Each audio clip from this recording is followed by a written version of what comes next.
कचरा तर तुम्ही करता. मी सकाळी लवकर उठते, गल्लोगल्ली फिरते, बिल्डिंग मधल्या, सोसायटी मधल्या, रस्त्यावरचा सगळा कचरा मी उचलते. म्हणूनच तर आजूबाजूचा परिसर स्वच्छ असतो. नाहीतर रोग पसरले असते, रोग. यो काय माझ्या एकटीचं काम नाही, कोणी पण मला मदत करू शकतात. सुंदर भारत, स्वच्छ भारत जर आपल्याला करायचं असेल ना, तर आपल्याला सर्वांनी मिळून केलं पाहिजे. यो बघा, हा आहे हिरवा डब्बा.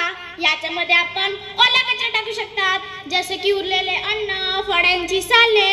आणि यो आहे निळा डब्बा. याच्यामध्ये आपण सुका कचरा टाकू शकतात, जसे की प्लास्टिकच्या बाटल्या, कागद.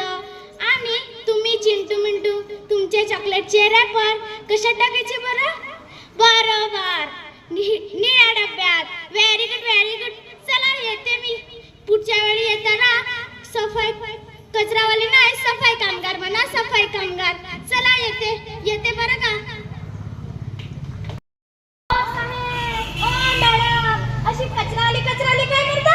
मी कचरावाली नाही, सफाई कामगार आहे, सफाई कामगार. कचरा तर तुम्ही करता.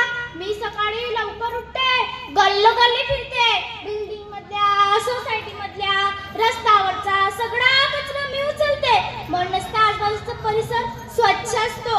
नाहीतर रोग पसरले असते, रोग.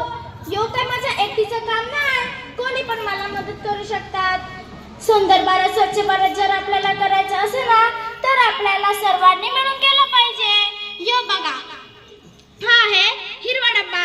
याच्यामध्ये आपण ओला कचरा टाकू शकतात, जसे की उरलेले अन्न, फळांची साले. आणि यो आहे निळा डब्बा. याच्यामध्ये आपण सुका कचरा टाकू शकतात, जसे की प्लास्टिकच्या बाटल्या, कागद. आणि तुम्ही चिंटू मिंटू तुमचे चॉकलेटचे रॅपर कशात टाकायचे बरं? बरोबर, निळ्या डब्यात. Very good, very good. चला येते मी. पुढच्या वेळी येताना सफाई कचरावाले नाही, सफाई कामगार म्हणा, सफाई कामगार. चला येते बरं का.